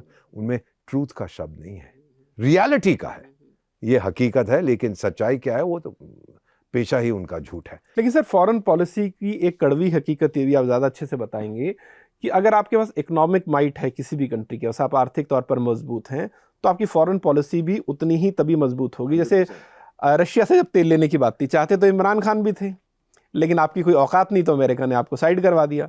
हमारी औकात थी तो हमने तेल खरीदा भी। आपको नहीं लग रहा कि जब चीन और भारत के रिश्तों की बात होती है और दुनिया से कैसे ताल्लुकात बनाने हैं, ये अभी भी इस चीज में चीन का थोड़ा एज इसलिए क्योंकि उसका इकोनॉमिक माइट जो है जिस लेवल का, वहां नहीं पहुंचे। There is no question. लेकिन हम लोग ने सब कुछ तो उनको, it became the factory of the world. और ये आपको बराक ओबामा की बात बताता हूँ, जो उनको हम बड़ा प्रेसिडेंट, बड़ा बहादुर समझते हैं, जिसको मेरा ख्याल नोबेल पुरस्कार भी दे दिया था उसके प्रेसिडेंट बनने से पहले ही। This kind of nonsense. तो वो जब गया चीन तो बोला कि defining partnership of the 21st century. Chin ने कहा क्या मतलब है, बराबरी की? बोला हाँ। तो फिर चीन ने कहा आधी दुनिया तुम्हारी, आधी दुनिया हमारी, कहानी खत्म। फिर इसने एक स्टेटमेंट दिया, देखिए हम दुनिया का सबसे शक्तिशाली देश हैं, पीरियड। ये हमारी बराबरी करने की, उसको लाइन पे बात समझ आ गई कि ये चीनी क्या बोल रहा है कि भाई तुमने ही खुद ही कहा है कि हम बराबर के दोस्त हैं, तो चलो। So Chinese don't know how to behave, और अमेरिकन ऑल्सो अब ये समझ गए हैं। मैं मानता हूं कि हमने सारी दुनिया ने आउटसोर्स कर दिया। आउटसोर्स क्योंकि ऐसा, अमेरिका में जब मैं पोस्टेड था तो मैं पतलून खरीदता था, मान लीजिए $10 की, मैं बात कर रहा हूँ मिड-80s की। उसमें से अमेरिकन मैन्युफैक्चरिंग कॉस्ट होती थी $5, $5 का मुनाफा होता था। चीनी आया, तू $5 बनाता, मैं 1 पैसे में बना दूंगा, हाँ, और बाकी तेरा प्रॉफिट। अमेरिकन ने हाँ प्रॉफिट है प्रॉफिट, वेरी गुड, सारी अपनी फैक्ट्रियां वहां ले गए। फिर देखा यार मेरा तो ऑर्केस्ट्रा बज गया है। अब वापस रीशोरिंग की बात कर रहे हैं, फ्रेंड शोरिंग की बात कर रहे हैं कि वापस लाओ। तो ये जो गलती हो गई थी हमने भी की, सारा कुछ तो वहां से खरीद, क्योंकि वो सस्ते में बेच रहे थे। अब हम ये समझ गए कि this is not going to work. पैसा आपके पास जरूर है, मिलिटरीली हम डट के आपका मुकाबला करेंगे, डिप्लोमेटिकली हमने आपको आइसोलेट कर दिया है। कोई आपको पसंद नहीं करता, आपका पैसा लेगा, इसका मतलब ये नहीं है कि आपकी शादी हो गई है उसके, आप उसके बेस्ट फ्रेंड फॉरएवर नहीं बनेंगे। He will take your money but he may hate you. हमारे साथ क्या है कि दोस्ती है, मित्रता है और मोहब्बत है दोनों तरफ। वो हमेशा कहते हैं कि India never acts against us. तो चाइना को जिस दिन ये बात समझ, अगर हम हल्के हल्के कोशिश कर रहे हैं, हम सक्सेसफुल होते हैं कि नहीं मैं नहीं कह सकता। हमारी इंडस्ट्री वाले कहते हैं अगर हमने उनके साथ डीलिंग कर दिया, ये हो जाएगा वो हो जाएगा। अमेरिका में डोनाल्ड ट्रंप से आप जो मर्जी कहें, आदमी बड़ा होशियार है। उसने कहा हाँ हमें तकलीफ होगी लेकिन हम सह लेंगे। अगर हमारी इंडस्ट्री तैयार हो जाए, शुरू कर दे, आपकी फाइनेंस मिनिस्टर अक्सर कहती रहते, अब खेल जो है गेंद आपके कोर्ट में है, अब आप खेलिए, इन्वेस्ट करिए, मैन्युफैक्चरिंग शुरू करिए। स्पेस, मैं ज्यादा नहीं बताऊंगा, अंतरिक्ष सर 250 स्टार्टअप्स हैं स्पेस सेक्टर में। पहले सिर्फ इसरो होता था, 250, और ये अपने रॉकेट बना रहे हैं। डिफेंस मैन्युफैक्चरिंग में हम पहुंच गए हैं सर, अपने रॉकेट भेज रहे हैं, सैटेलाइट बना रहे हैं। और आपको एक चीज और बताऊं, जो 2 लाख हाईटेक स्टार्टअप्स हैं भारत में पिछले 2 साल में, we have the world's one of the top 3 startup ecosystem. जो 2 लाख हाईटेक स्टार्टअप्स की बात करते हैं सर, आज मेरा सीना चौड़ा है, आधे से ज्यादा हमारी बेटियां चलाती हैं। क्या बात है। आधे से ज्यादा हमारी भारत की बेटियां चलाती हैं, तो सीना तो मेरा अपने आप। तो आप कह रहे हैं कि अभी जो कुछ हो रहा है उसके कंपाउंड रिटर्न हमें आने वाले 4-5 सालों में ये ट्रांजिशन पीरियड है, ट्रांजिशन, क्योंकि इतने सालों से तो हम डिपेंडेंट हो गए थे।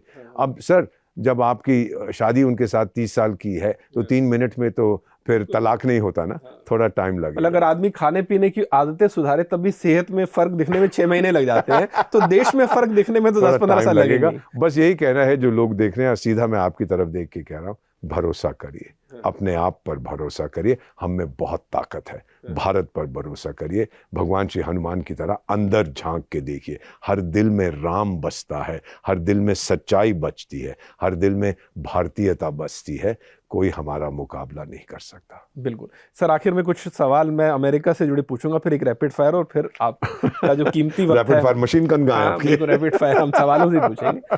सर जब भी मैं ट्रंप को देखता हूँ या जब हम लोग ट्रंप को देखते हैं तो हमें लगता है कि इस शख्स ने डिप्लोमेसी के मायने ही बदल दिए। एक वक्त होता था कि बड़े नपे तुपे शब्दों में बात होती थी, सामने वाले को सिग्नल दिया जाता था कि तुम्हें समझ आ रही है मैं क्या कह रहा हूँ। यहाँ ये आदमी सामने बैठ के सीधा बात करता है, समझ आ रही है, नहीं आ रही तो ये करो वो करो। तो आपको क्या लगता है कि अगर दुनिया का सबसे ताकतवर देश का राष्ट्रपति इस भाषा में बात करता है तो आसानी ऐसे आदमी से डील करने की या मुश्किल ऐसे आदमी? बहुत आसान है। जो क्योंकि भारत के प्रधानमंत्री की तरह, तभी तो उनकी दोस्ती है। जो कहता है वो करता है, जो करता है वो कहता है। और जेलेंस्की के साथ जो उनका संवाद हुआ था, जिसे लोग डिप्लोमेसी की हिस्ट्री में सबसे नायाब सीन कहते हैं, आप उसको कैसे, आपने जब देखा डिप्लोमेसी की हिस्ट्री जो है ये गोरों की बनाई हुई है। हमारे टाइम में तो हमारे तो चाणक्य की डिप्लोमेसी। तो आपने सिर्फ जो वो सीन देखा था, मैंने देखा है, कितना शॉकिंग था वो आपके लिए? ज्यादा शॉकिंग नहीं था। मैं तो ट्रंप साहब को उनका ट्रंप 1 में भी देखा है, और मैं उनको समझता हूं, उनके दोस्त, उनके जो इर्द गिर्द लोग हैं, कई मेरे मित्र हैं, मैं जानता हूं इस व्यक्ति को। Not personally in the sense कि हम लोग बैठ के भोजन नहीं करते, उनके तौर तरीके समझने की कोशिश है, वेरी क्लियर। जब ये वहां पे भी गया था, हाउडी मोदी का जो ह्यूस्टन में हुआ था, उसमें भी ये पहुंच गए वहां मोदी साहब के साथ, क्योंकि भारतीय समुदाय के लोगों के पास आर्थिक ताकत बहुत है। फिर जब अहमदाबाद में उनकी मीटिंग हुई, बड़ा खुश था यहाँ पर। So he likes to be flattered, he likes to be told, यार तू शहंशाह है दुनिया का। जो है मेक अमेरिका ग्रेट अगेन का मतलब क्या है कि एक टाइम में हम ग्रेट थे, अब दोबारा ग्रेट बनाओ। So this appeals to the Americans don't like to be number 2 period. हम न्यूमेरो उनो है, number 1, we want to be number 1। उनका पता है फोन का डायलिंग कोड क्या है? 1। और जितने देशों में जाता हूं, भारत को छोड़ दीजिए, कई देशों में उनकी जो एम्बेसीज होती हैं, आपको एक नंबर दिया जाता है प्रोटोकॉल की लिस्ट में। यहाँ तो 77 या 78 है। जितने देशों में गया हूं, नंबर 1 वो मांगते ये है। एम्बेसी बनाते हैं, मैं जॉर्जिया में आपका राजदूत था, किसी पहाड़ी के ऊपर एम्बेसी बनाई हुई है, तो जॉर्जिया के लोग जब काम पे जाते हैं, पहले वहां मत्था टेको फिर आगे जाओ। ये अमेरिका का दूतावास, पावर प्रोजेक्शन, इन्होंने इसमें माहिर हैं ये लोग। तो वोरा साहब, इसका मतलब क्या माना जाए कि कल को भारत भी अगर चीन की तरह ताकतवर होता है, या अमेरिका को लगेगा कि मेरी बराबरी पर आ रहा है, तो हमारे साथ भी वैसे ही डील करेगा जैसे चीन के साथ? नहीं, क्योंकि चीन बराबरी से ज्यादा उस नंबर 1 बनना चाहता है। उनके सारे जो लीडर्स हैं, उनके अखबारों में निकलता है, will be the world's greatest nation, middle kingdom, हम तो दुनिया का सेंटर बनेंगे। और टाइगर, वो जमाना खत्म हो गया, कौन सी चरस खाता है तू? अमेरिका दूसरे विश्व युद्ध के बाद नंबर 1 है। सोवियत संघ चला गया है, उसने मुकाबला की थी, सोवियत संघ टूटा क्यों? नॉट मिलिटरीली, किसी ने नहीं हराया, उसकी इकोनॉमी खत्म हो गई थी ना सर। अफगानिस्तान में तो बर्बाद हो गया था वो बिल्कुल, जो पैसा खर्च करते थे, रेवेन्यू नहीं था, और फिर वहाँ लोग झूठ बोलते थे। एक मेरे सोवियत यूनियन के एक बहुत अच्छे मित्र थे उस टाइम, वो बोला कि द गवर्नमेंट, सोवियत संघ की government, they pretend to pay us and we pretend to work. तो ये बड़ी मतलब कि पैसा नहीं था किसी के पास। खैर वो कहानी खत्म हो गई। मेरा मानना है कि भारत से, हम लोग डेमोक्रेसी हैं, हमारी मित्रता उनके साथ बड़ी पुरानी है, so it's never going to take place कि हम लोग उनके साथ नफरत करें। आपने सर अमेरिका को लेकर एक बात जो बार बार कही कि वो नंबर 1 रहना चाहता है, क्या ये नंबर 1 रहने की चाहत में ही वहां पर डीप स्टेट भी एक्टिव होता है, जो लगातार नजर रखता है कि अच्छा दुनिया की कौन सी अर्थव्यवस्था उभर रही है, कौन सा नेता मजबूत हो रहा है? जो पिछले दिनों बात आई थी कि यूएस एड को जो $21 मिलियन भारत में चुनावों के लिए दिए गए थे, फिर उसके पीछे भी कहानियां थी कि वो चुनावों के लिए नहीं दिए गए थे, एक आदमी को कमजोर करने के लिए दिए गए थे। और वो जॉर्ज फोरोस जो 100 साल का मरता भी नहीं है, वो भी तो इसमें तो सर इन्वॉल्व है। क्या ये कॉन्स्पिरेसी थ्योरीज ही हैं, आपको लगता है इसके पीछे कोई हकीकत भी है? 100% वहां पर आप हकीकत डीप है। स्टेट कहते हैं, मैं डार्क स्टेट कहता हूँ। ओके। ये लोग अमेरिका के अगेंस्ट नहीं है, ये ओवर पेट्रियाटिक है कि अमेरिका की हुकूमत पूरी दुनिया पे रहनी चाहिए। अमेरिकन मिलिट्री का उद्देश्य और क्या इसका है? यूएस गवर्नमेंट से कोई लेना देना नहीं। ये एक पैरेलल गवर्नमेंट है, अच्छा। Government with in a government. हाँ। मैं तो कई लोगों को इनके जो जानता, इसमें एकेडमिक्स हैं, आप जैसे तो इनको जर्नलिस्ट हैं। फंडिंग कौन करता है? मैं भी बता देता हूं कि फंडिंग कहां से आती है। ये जो पैसा यूक्रेन को कितने बिलियन डॉलर के दिए, आपका क्या ख्याल है, सारा वहां पे गया है? अरे $100 की राइफल अगर आप $1000 में बेचो तो $900 तो वापस आएगा ना आपके पास, और उसको आप शेयर कर। That is how they get their funding. Drugs से भी कुछ आता है, चुप रहते हैं। डीप स्टेट या डार्क स्टेट ये वो लोग हैं जो अल्ट्रा पैट्रियोटिक हैं। अमेरिकन मिलिट्री का उद्देश्य क्या है? To preserve American, I am quoting, to preserve American dominance in the world. तो ये सीधी सी बात है, और हम लोगों को कोई दिक्कत नहीं है इनके साथ। हाँ, ये करते रहे हैं, बट डोनाल्ड ट्रंप को फर्स्ट टर्म में इन्होंने बहुत तंग किया था, और सेकंड जब वो बीच में ये बुढ़न साहब ने तो उसको गिरफ्तार करवा दिया था सर, इसकी फिंगरप्रिंट हो रही थी। और क्या बोला था Donald Trump? I can't believe this is happening. हाँ, मैं आई कांट बिलीव कि ये हो रहा है। क्या वो इतने सच में इग्नोरेंट थे कि उनको नहीं पता था कि क्या हो रहा है? आप एक भूतपूर्व राष्ट्रपति के साथ ये नहीं कर सकते ना। उनको हथकड़ी पहना के उनके फिंगरप्रिंट ले रहे हो, उनका मग शॉट ले रहे हो, नहीं होता, ये नहीं किया जाता। हाँ, मिसेस गांधी को भी गिरफ्तार किया गया था, पर छोड़ दिया गया था, शी गॉट बेल एटसेट्रा। ये चीजें नहीं की जाती टू ह्यूमिलिएट द पर्सन। ये बुढ़न साहब और डीप स्टेट का था कि इसको कभी वापस ना आने दिया जाए, हमेशा के लिए खत्म कर दिया जाए। इसीलिए तब उसने कसम खाई है कि मैं इस डार्क स्टेट को भस्म कर दूं। But you know, America is the ultimate destination sir. जब मैं किसी से बात करता हूं अमेरिका के, मुझे 4 प्रोडक्ट्स बताइए सीरियसली, किसी गांव में थोड़ा पढ़ा लिखा, क्या है बताओ? Coca Cola, Pepsi Cola, McDonald's, you know, then he will name Pizza Hut, ये वो बताएगा। That's American stuff sir. चीन का क्या आप बताओगे मुझे? चॉप सुई, नूडल्स, क्या बोलोगे? हम जो मोबाइल यूज कर रहे हैं, मोबाइल में जो एप्स यूज कर रहे हैं, वो सारी ही अमेरिकन एप्स हैं। मैं एक बार एक university, I think university of Chicago, मैं किसी काम के लिए लेक्चर के लिए गया था, तो वहाँ के जो डीन थे इंटरनेशनल रिलेशन मुझे ले जा रहे, तो मैंने कहा सर ये 19 नाम क्या लिखे हुए हैं यहाँ पे? कहता है Nobel prize winners from this university. अरे नोबेल पुरस्कार विजेता इस यूनिवर्सिटी से। I mean what are we talking about sir? वहाँ पे the mind is free to roam. जो लोग आप लेते हो the best talent in the world, उसको कंबाइन करते हो, क्या क्या आविष्कार वो लोग करते हैं। वो ठीक है, हम कहते हैं कि तो हमारे लिए क्या लर्निंग है अमेरिका? हमारी लर्निंग ये है अमेरिका से, मेरा जो मानना है कि रहा हूं, अब हर साल 2 बार जाता हूं, एक तो please continue with the democratic system जो हमारा है, कर रहे हैं जो कि, और बिल्कुल 100% कर रहे हैं। लोग कितनी गाली देते हैं सरकार को, लेकिन हम लोग पाकिस्तान की तरह पकड़ के उनको, यूट्यूबर्स को, इनको जेल में नहीं डाल देते, मारा पीटी नहीं करते। We are a very tolerant people, वो है। सेकेंड चीज जो हमको उनसे सीखनी है कि नेशनल सिक्योरिटी से कोई नहीं खेलेगा। इतनी शक्तिशाली बनाओ, नेशन फर्स्ट, इतना शक्तिशाली बना दो कि सब उसमें लाइन में खड़े होकर बोले एब्सोल्युटली नेशन फर्स्ट। और फाइनली ये जो भगवान श्री हनुमान ने याद की थी अपनी ताकत, वो पूरे भारत को अपनी ताकत अब याद आ रही है।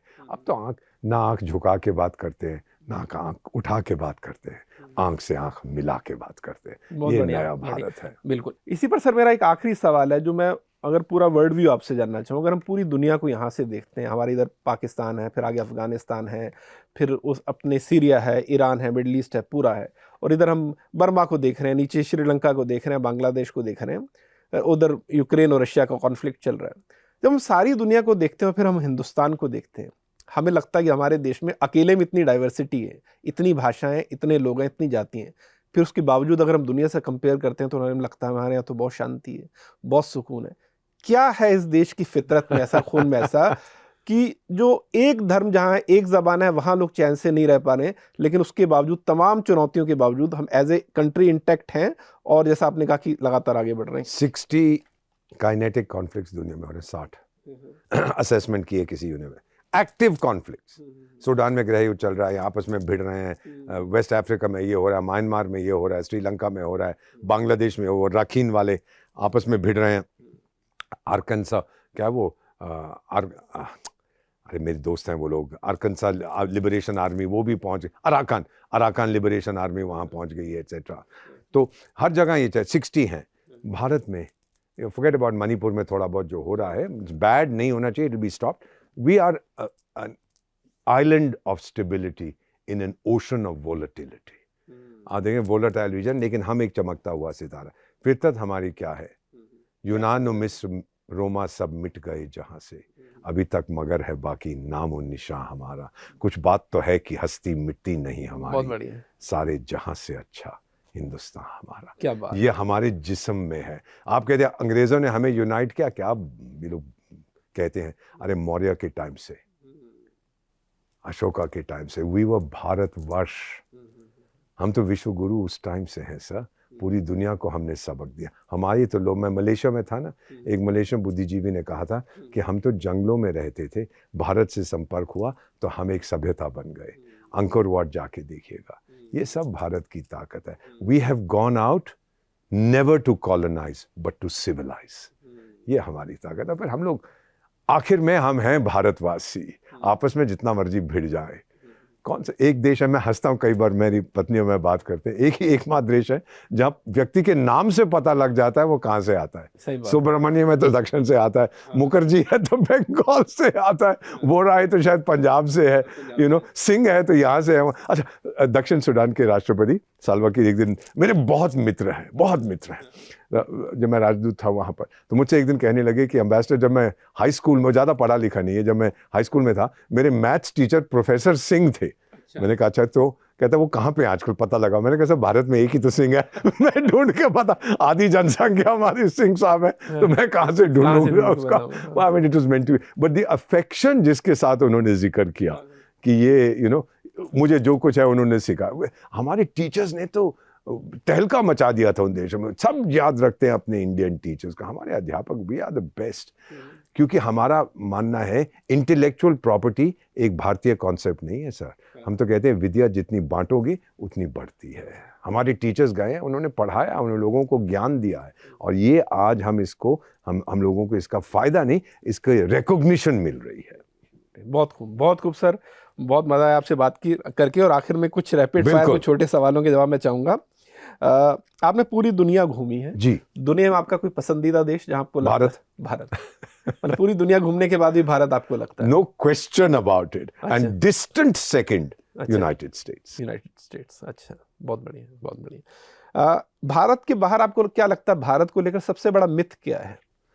कि ये ओवर पॉपुलेटेड गरीब देश है, ये अपना एक्ट गेट टुगेदर नहीं कर सकते, हमेशा ये क्राइसिस में, यही कहानियां चाहिए, crisis ridden India, this that, ये मिथ वहां बनाया गया है। अब वो मिथ टूट रहा है, अब वो भारत की ताकत देख रहे हैं। जब मैं विदेशों में बात करता हूं बच्चों से, मैं जाता हूं ना, मैं कहा अच्छा मुझे बताइए सुपर पावर्स आज की, सर यूनाइटेड स्टेट्स, मैंने कहा बिल्कुल सही है, रशिया, मैंने कहा बिल्कुल सही है, फिर कुछ बोलते हैं चाइना, मैंने कहा चलिए, फिर इंडिया, 4। हम तो अब तो देखिए, ये मैं एक चीज़ बताता हूँ, अभी मई के महीने में 9 तारीख को रूस में विक्ट्री परेड होती है ना, जिस दिन नाजी जर्मनी को हराया था, उसने व्लादिमीर पुतिन ने 3 लोगों को आमंत्रित किया है, पिंगपोंग को, भारत के प्रधानमंत्री को और डोनाल्ड ट्रंप को। सर पहली बार एक मंच पर दुनिया की 4 महाशक्ति। यूरोप कहाँ है सर? अमृतसर के छोले खा रहा है, कोई परवाह नहीं करता उसकी। और बीच में वो क्या नाम है, वो स्टार वॉर्स नहीं जो। सर यूरोप का आपने जिक्र किया तो मैं, हालांकि रैपिड फायर हमने, लेकिन एक सवाल मेरा पूछने का बड़ा मन कर रहा है। कुछ लोग यूरोप को बड़ा भला बुरा कहते हैं कि दोनों पहले विश्व युद्ध इन्होंने लड़वाए, अभी भी जेलेंस्की के पीछे यही पड़े हैं, और दोनों वर्ल्ड वॉर में अमेरिका ने आके इनको बचाया था, अब अमेरिका नहीं जाएगा है, और अभी फिर ये जेलेंस्की को पीछे नहीं छोड़ रहे। यूरोप क्या, उनको जो वोकिज्म है उनके ऊपर वो हावी है? सबसे ज्यादा वॉलेटाइल वायलेंट रीजन तो वही है ना, जो आपने सही कहा, 2 विश्व युद्ध वहीं शुरू हुई, तीसरा भी भाई जेलेंस्की अपने आप को यूरोपियन मानता है, वहीं पे हो रहा है, रूस भी, और अभी उसी को रहे हैं। अभी क्या हुआ है कि जब से ये सीज फायर के लिए मान गया है, तो वो जो स्टार वॉर्स है ना, क्या नाम है उस ब्रिटिश प्राइम मिनिस्टर का, स्टारबक्स नहीं, मैं खुद भूल जाता हूँ किसकी बात कर रहे हैं। स्टारमर यही है कुछ मेरा नाम, ऐसे मैं उसको स्टार वॉर्स कहता हूँ। वहां चला गया, हम 10,000 बूट्स ऑन द ग्राउंड, और टाइगर 75,000 की तेरी फौज है, 10,000 सिपाही भेजेगा, इसका मतलब 30,000 लोग तो भेजेगा, रोटेशन होगा, मेंटेनेंस होगी, 75,000 की फौज में से तो 30,000 भेजेगा। रूस ने तेरे को क्या बोला है कि भेजे, मैं गोली मार दूंगा, तो क्या करेगा? मैं नहीं भेजूंगा उनको, तो फिर क्यों ये चीजें? This is ridiculous. So my feeling here sir is that दुनिया में अब ये जब 4 महाशक्तियां इकट्ठी होंगी, Europe is finished, Europe is declining, no question, लेकिन ताकत खत्म हो गई, पैसा खत्म हो गया, घमंड अभी भी बाकी है, वो भी टूट जाएगा. रस्सी जल गई बल नहीं है. हाँ, बिल्कुल. वो भी टूट जाएगा. सर, आपकी मैंने एक खासियत ये भी देखी कि आपने सारे वर्ल्ड लीडर्स को कुछ ना कुछ निकनेम दे रखे. तो मतलब आपको उनमें कुछ ना कुछ ऐसा फनी मजाकिया तो लगता होगा. अगर मैं पूछूं किस नेता को देख के आपको सबसे ज्यादा हंसी आती है, आपको लगता है यार इसे किसने राष्ट्रपति बना दिया? क्लाउनेंस्की को, बेगिंस्की, वो जो बेग करता रहता है. अच्छा. सर्कस का जोकर जो है, अच्छा. कौन से देश का है? यूक्रेन. हाँ, वही वो उसको देखे हंसी आती है. अच्छा. बेवकूफ आदमी है. जब उसने, और कौन सा लीडर है, वर्ल्ड लीडर, जो आपको बहुत इंप्रेस करता है या जिसकी डिप्लोमेसी से आप बड़े इंप्रेस रहे हैं? Prime minister Narendra Bhai Damodar Das Modi. He is the man. मैं एक चीज गिव मी 1 more minute, और सब लोगों को डायरेक्टली एड्रेस करना चाहता. हमने 100 से ज्यादा देशों को मुफ्त में वैक्सीन क्यों दी थी? आप लोग तो उसको वैक्सीन डिप्लोमेसी ये वो नहीं. सर, जब आपके घर में, आप लोग परिवार में तकलीफ होती है ना, सबसे पहले आपका पड़ोसी आता है पूछने के लिए क्या हाल है, क्या मदद कर सकता हूँ. 100 से ज्यादा देशों को, ना मेरे चाचा, ना मेरे ताया, ना मेरे भतीजे, ना ससुर हैं, दामाद हैं, हम बहुत अच्छे लोग हैं. हमारी सभ्यता इस बात पर जोर देती है, इंसानियत पर. ये मेरे साथ अभी भी होता है. I am 74. अगर 2 दिन तक कहीं मैं बाहर चला गया हूँ, पड़ोसी को नहीं बताया है, तो जो मेरे पड़ोसी हैं, I live in a protected area, वहाँ से या मेरे सिक्योरिटी वालों का फ़ोन आता है, सर आप ठीक हैं, 2 दिन से हमने आपको देखा नहीं. ये भारत में होता है. एक पड़ोसी परेशान है, फिर मुझसे कहते हैं कि आप कल सुबह 8 बजे जा रहे हैं, सर टैक्सी मत लेना, 5 बजे मेरा ड्राइवर छोड़ेगा. मैंने मांगा नहीं है, मैं टैक्सी ले सकता हूँ. तो ये हम लोगों की सभ्यता है, एक दूसरे की मदद करना. किसी को तकलीफ हो, सबसे पहले, शायद दुनिया के किसी हिस्से में नहीं, ये कहीं नहीं है. ये Bharat, we are not individualist, we are collectivist. कहीं भी देखिए, अब होली आ रही है तो वो लठ मार की जो एक परंपरा है, कुछ बिहार के हिस्सों में चलती है. छठ पूजा में मैं गया हूँ. I mean, we are an amazing people, इतना ही मैं कह सकता हूँ. खाने की बात करो, अब dosa has become the national dish in India. मैं वहाँ जाता, जब मैं when I was growing up. अच्छा, हमारा एक देश है ना जहाँ पे आप नाम से बता सकते हो वो कहाँ से है.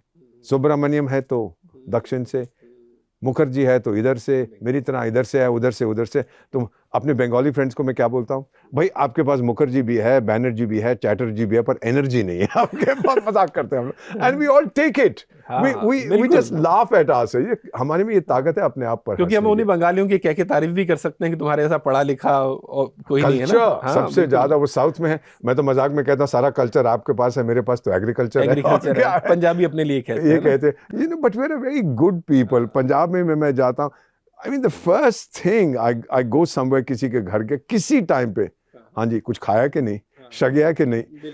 फिर आप गोल्डन टेम्पल में, ये कहाँ परंपरा, 24 घंटे जब भी मैं जाता हूँ तो अमृतसर, आई गो टू द रात के 3 बजे चले जाओ. हाँ, लंगर लगा हुआ. और मैंने वहाँ के ग्रंथी से कहा कि भाई मैं बाहर बैठ के सेवा कर सकता. हाँ, जूते पड़े उनको साफ कर दे. मैं बैठा हूँ sir as ambassador of India. I have polish shoes sitting over. इतना सुकून मिलता है सर. ये परंपरा है, यू नो. और फिर फाइनली सर, 10वें ग्रंथ तो मैं बहुत, यू नो, माय मोटो, उसमें गुरु साहब ने क्या कहा है, दे शिव, पूरा भगवान शिव का है ना, बिफोर सिखी वॉज बॉर्न, दे शिवा वर मोहे आई, शुभ कर्मन से कते न तरु, अच्छे काम करने से कभी ना हटू. भगवान शिव मुझे ये वरदान, दे शिवा वर मोहे, शुभ कर्मन से कते ना तरु, मत डरो अरसियो जब जाए लड़ूं. जब लड़ने जा रहा हूं सच के लिए, डरता नहीं हूं, निश्चय कर अपनी जीत करूं. क्या बात है, क्या बात है. ये गुरु साहब ने हमें कहा है. बहुत बहुत खूब, बहुत खूब. और वोरा साहब, इस पूरी लंबी हमारी पॉडकास्ट के आखिर में एक सवाल, आपने इतनी दुनिया देखी, इतने काम किए, इतने लोगों से मिले हैं, 3 ऐसे कौन से लाइफ लेसन आपको लगता है कि जो अगर कोई भी टीनेजर आपके पास आए, आपके बच्चे आए, तो आप उनको 3 चीजें बताना चाहेंगे? मां से धोखा कभी नहीं करते. Bharat is your mother. Everything you do should be for your country.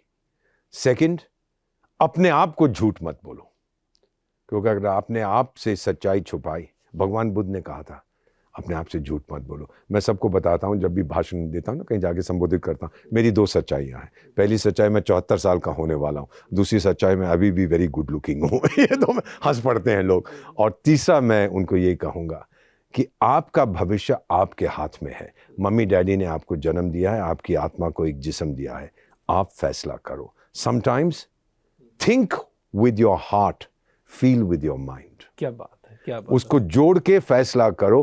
Prime minister मन की बात करते हैं, मैं तो दिल की बात करता हूँ। यू नो, ये आपका जन्म जो भारत में हुआ है, आपकी लॉटरी लग गई है। बार बार इसी देश में मेरा जन्म हो, यही तो आप भी ये वरदान मांगिए, मैं भी ये मांगूंगा, ये लॉटरी हर साल हर जन्म में मैं जीतूं। I just want to say be proud that you are Indian, be happy, be grateful. भगवान को बोलो थैंक यू भगवान, आपने मुझे इस देश में जन्म दिया है। मैं तो ये मानता हूँ कि भगवान भी भारतीय है। क्या बात है, क्या बात है। बहुत बहुत खूबसूरत दीपक साहब, और मुझे लग रहा है कि पता नहीं कितना कुछ सीखा होगा लोगों ने आज की बातचीत में, और ख़ास तौर पर जो भारत को लेकर, भारत के भविष्य को लेकर जो आपके इमोशन है, उसकी तो मैं जितनी तारीफ़ करूं। और ये इमोशन इसलिए भी खास है क्योंकि आज जैसे मैंने कहा कि इस मुल्क में बहुत सारे लोग हैं जिन्हें लगता है कि पहली फुर्सत हमें मिले तो हम देश से बाहर चले जाएं, लेकिन हमारे बीच एक ऐसे शख्स मौजूद थे जिन्होंने शायद पूरी दुनिया देखी थी, जिनके पास ये ऑप्शन था कि दुनिया के किसी भी हिस्से में कहीं भी सेटल्ड हो जाते, लेकिन उसके बावजूद उन्होंने अपनी मातृभूमि भारत को चुना, और आज भी लगातार 74 साल की उम्र में एक्टिव हैं और पूरे देश में घूमकर ज्ञानवर्धन कर रहे हैं यूनिवर्सिटीज़ में टेड टॉक के जरिए। बहुत धन्यवाद सर, जितनी आपका मैं प्रशंसा करूं कि आपने वक्त निकाला। हाथ मिला सकता हूं आपसे? बिल्कुल सर, बहुत मजा आया। Thank you. आपका धन्यवाद। Thank you very much. आप सबका बहुत धन्यवाद। नमस्कार। Thank you. वंदे मातरम।